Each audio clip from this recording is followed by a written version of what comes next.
अयोध्येतील कार्यक्रमाचे उद्धव ठाकरेंना निमंत्रण असताना ते गेले नाहीत. ठाकरेंनी रामाला राजकारणाचा विषय केलाय. आमच्यासाठी राम म्हणजे आस्था, संस्कार आणि संस्कृतीचा विषय आहे, असं म्हणत भाजपच्या चंद्रशेखर बावनकुळे यांनी ठाकरेंच्या रामरक्षा आंदोलनावर टीका केली. मला वाटतं उद्याचं जे रामरक्षा आंदोलन उद्धव ठाकरेंनी आणि टीमनी केलेलं आहे किंवा करणार आहेत, एक प्रकारचा ढोंगीपणा आहे. खरं तर हिंदू हृदय सम्राट बाळासाहेब ठाकरेजींना आज पुन्हा वेदना होतील. उद्धव ठाकरे असे का भरकळले? खरं तर जेव्हा अयोध्येमध्ये भगवान प्रभू रामचंद्राचा प्रतिष्ठापना होती तेव्हा उद्धव ठाकरे निमंत्रण असूनही गेले नाही. खरं तर या गोष्टीचं वाईट वाटतं की उद्धव ठाकरेजींनी भगवान प्रभू रामचंद्राला राजकारणाचा विषय केला आहे आणि राजकारणाकरता कुठल्याही स्तरापर्यंत जाण्याचा हा प्रयत्न आहे. आमच्याकरता भगवान प्रभू रामचंद्र हे आस्थेचा, संस्कार, संस्कृतीचा विषय आहे. पण आता या गोष्टीचं वाईट वाटतं की जनाधार गेल्यानंतर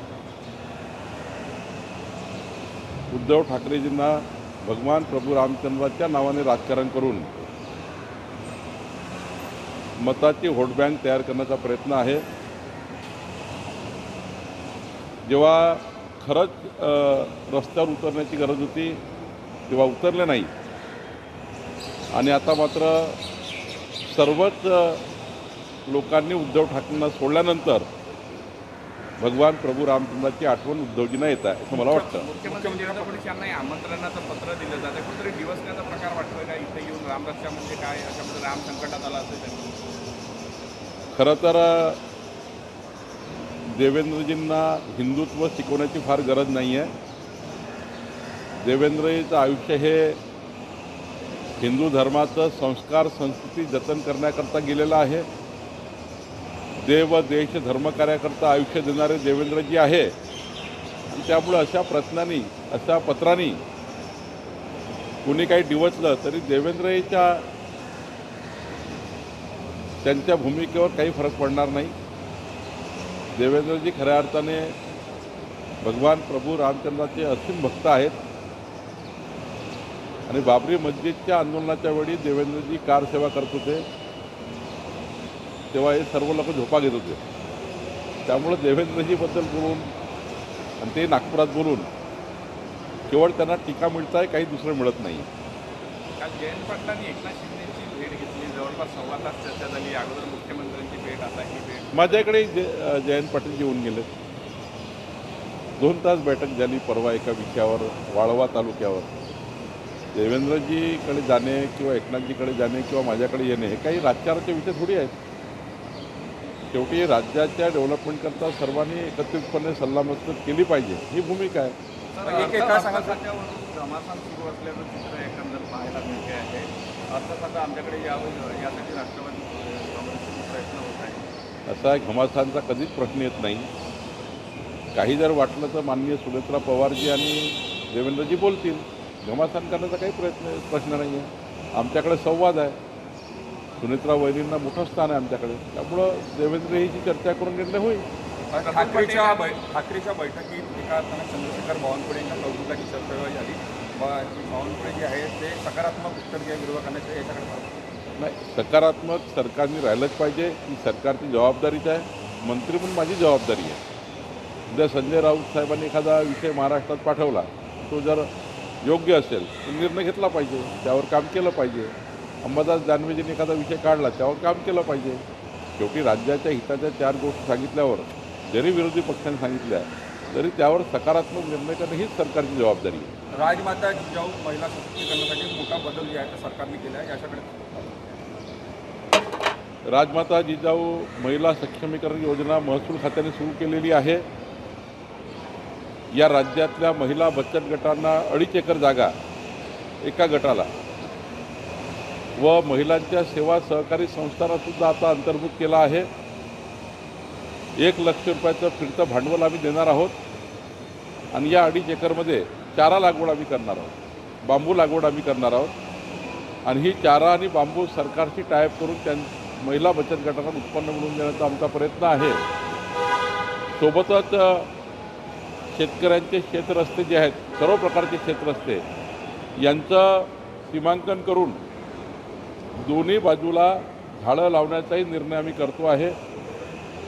शेतकऱ्याचा रस्ता खुला करणे, वहिवाटचा रस्ता खुला करणे, शेतरस्ते खुले करणे आमची भूमिका आहे आणि शेतकऱ्याचा रस्ता मोजून त्याच्या कडेला झाडं लावणे जेणेकरून बाउंड्री फिक्स करण्याचाही विचार आम्ही करतो आहे. 300 कोटी वृक्ष लागवडमध्ये आता आम्ही या ठिकाणी या अभियानाची अंमलबजावणी शेतपांधन रस्त्यावर करणार आहे आणि शेतपांधन रस्त्याच्या दुतर्फा झाडे लावण्याचा निर्णय आपलं सरकार आम्ही करणार आहोत. लवकरच याचा शासन निर्णय येणार आहे. एकनाथ शिंदे यांची साडी वाटप योजना कुठेतरी आर्थिक अडचणी बंद पडली अशी चर्चा आहे, नेमकं काय? एखाद वर्षी काही कारणाने बंद असेल पण ती सुरू करण्याचा निर्णय एखाद्या वेळी पुन्हा एकनाथजी करतील. सुनील तटकरे आणि कुठेतरी प्रफुल्लभाई पटेल यांनी वर्षा बंगल्यावर मुख्यमंत्र्यांची भेट घेतली होती, त्यामुळे सुमित्रा पवार नाराज होते. मला नाही वाटत असं काही, मला नाही वाटत. ह्या कपोलकल्पित बातम्या पेरल्या जातात. चांगल्या पद्धतीचं वातावरण सुरू आहे, चांगल्या पद्धतीची महायुती सुरू आहे. त्यामध्ये कधी एकनाथ शिंदेजीबद्दल, कधी सुनेत्राताईबद्दल वेगवेगळ्या वावड्या उचलल्या जातात. आम्ही रोज या ठिकाणी संवाद साधतो आहोत. आमचा संवाद चांगला आहे. आमचं महाविकास आघाडीसारखं काम नाही आहे, सोबत आहे पण एकामेकाचे चेहरे बघत नाही, अशी परिस्थिती महाविकास आघाडीची आहे. आम्ही या ठिकाणी स्पष्ट महायुतीमध्ये या ठिकाणी चांगल्या पद्धतीने महाराष्ट्रामध्ये काम करतो आहे. माननीय प्रधानमंत्री मोदीजींची भूमिका ही NDA सांभाळण्याची आहे, तीच भूमिका देवेंद्रजीची आहे, तीच भूमिका आमची आहे. वारंवार अशा बातम्या पेरल्या जातात. कुठेतरी एकनाथ शिंदे सुद्धा बोलले असं आहे की आमचं सगळं बरोबर आहे. वारंवार विरोधकांवर अशा बातम्या त्यांना कामच नाही आहे, विरोधकांना काम शिल्लक नाही आहे. उलट त्यांचे रोज मतं कमी होत आहे अशा बातम्यामुळं. त्यांनी उलट सकारात्मक काही पावलं उचललं तर काही मतदानाची त्यांची टक्केवारी वाढेल. ते असे नकारात्मक पवित्रा घेऊन विरोधी पक्ष काम करत असेल तर कधीच त्यांची मतसंख्या वाढणार नाही किंवा त्यांचा आलेख वाढणार नाही. सकारात्मक भूमिकेतनंच महाराष्ट्रामध्ये आपला पक्ष वाढू शकतो. सकारात्मक भूमिकेतनं या महाराष्ट्रामध्ये तुम्हाला यश मिळू शकतं. निगेटिव्ह भूमिकेमध्ये महाराष्ट्राची जनता कधी तुम्हाला साथ देत नाही. हे अजूनही विरोधी पक्ष समजला नाही, याचे दुर्दैव आहे. ठाकरे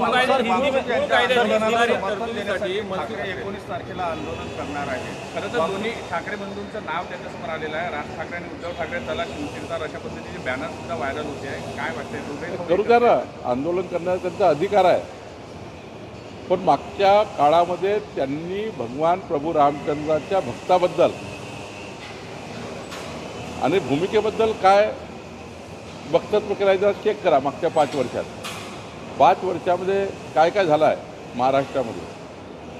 जेव्हा भगवे फडकवण्याची वेळ आली तुम्ही त्या ठिकाणी पाकिस्तानचे ध्वज फडकले.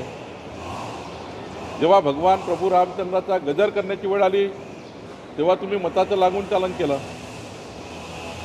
खरं तर तुम्ही या ठिकाणी आत्ता या आंदोलनाच्या पूर्वीचे 5 वर्ष यांच्या भूमिका बघा कशा बदलल्या आहेत.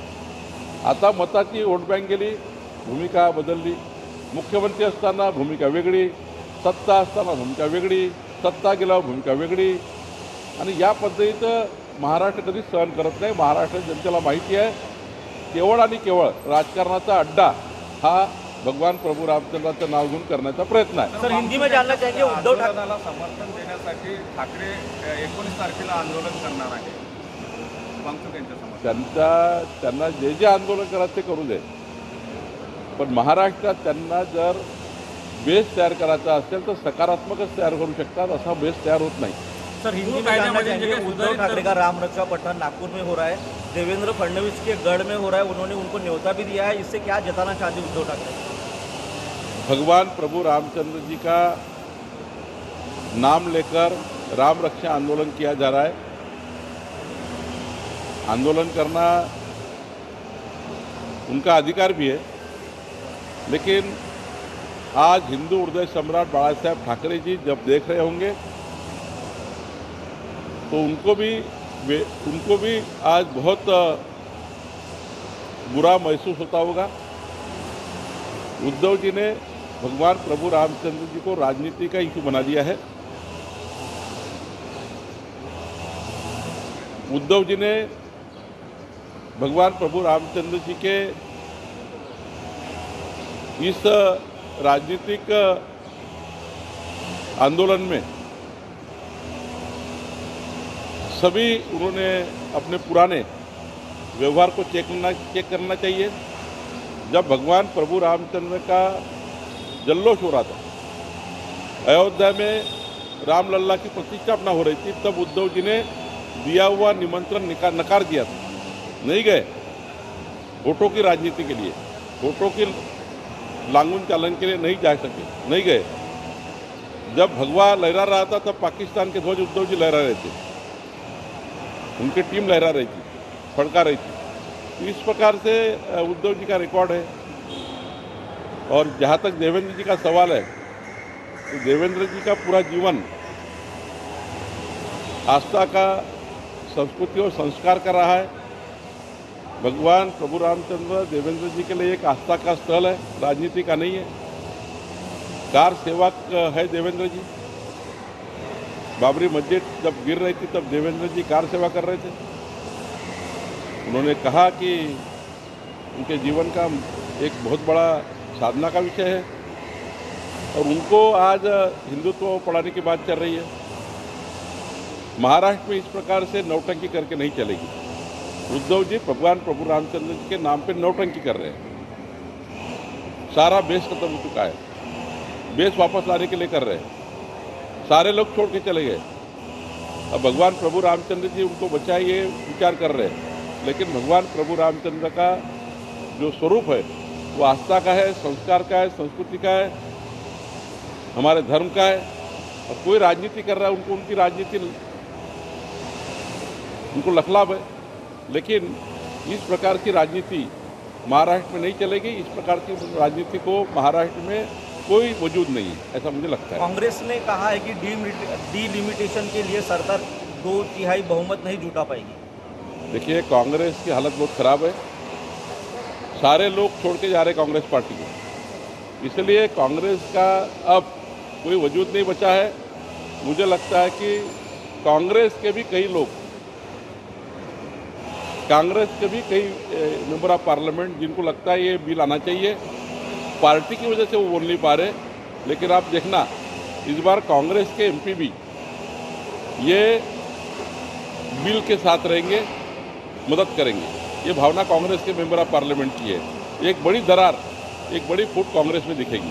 20 जुलाई से संसद का सत्र शुरू हो रहा है। वंदे मातरम का अपमान या गायन में बाधा डालने पर सजा का प्रावधान ये बिल सरकार ला रही है। बिल्कुल लाना चाहिए, बिल्कुल अभिनंदन है, स्वागत है ऐसे बिल का। इस देश में रहना होगा तो वंदे मातरम कहना होगा, भारत देश में रहना होगा तो वंदे मातरम कहना होगा। और वंदे मातरम का कोई अपमान करता है उसको तो जेल में ही जाना चाहिए। ये सब पूरे भारत देश की भावना है। जयंत पाटील और जितेंद्र आव्हाड खासदारांची काय भूमिका राहील असं वाटते, ज्या पद्धतीने विरोध करत आहे काँग्रेसचे अनेक खासदार? काँग्रेसच्या जवळपास सर्वच खासदाराला असं वाटतं की काँग्रेसची भूमिका चुकत आहे। काँग्रेसच्या खासदाराला मतदान करण्याची उत्सुकता आहे बिलाच्या बाजूने। माझा या ठिकाणी पक्का मत आहे, समज आहे, काँग्रेसचे अनेक खासदार या विधेयकाला पाठिंबा देतील। काँग्रेसच्या वरिष्ठ नेत्याचं ते ऐकणार नाही, कारण जो या बिलाचा विरोध करेल, जो काँग्रेसचा खासदार बिलाचा विरोध करेल, त्यांना त्याच्या मतदारसंघाची जनता हे झोडपून काढल्याशिवाय राहणार नाही। कारण देशाची जनता, महाराष्ट्राची जनता ही बिलाच्या बाजूने आहे, महिला विधेयकाच्या बाजूने आहे, या ठिकाणी डीलिमिटेशनच्या बाजूने आहे। काँग्रेसच्या खासदारांनी विचार करून घेतला पाहिजे की जर तिकडे मतदान विरोधात केलं, तिकडं महाराष्ट्राची जनता आणि मतदारसंघाची जनता तुम्हाला निवडणुकीमध्ये मतदाराच्या माध्यमातून झोडपल्याशिवाय राहणार नाही, तुमची जमानत जप्त करणार आहेत। त्यामुळं काँग्रेसचे खासदार धास्तावलेले आहेत। राहुल गांधीची भूमिका त्यांना पटत नाही आहे। काँग्रेसचे अनेक खासदार या बिलाला मतदान करतील।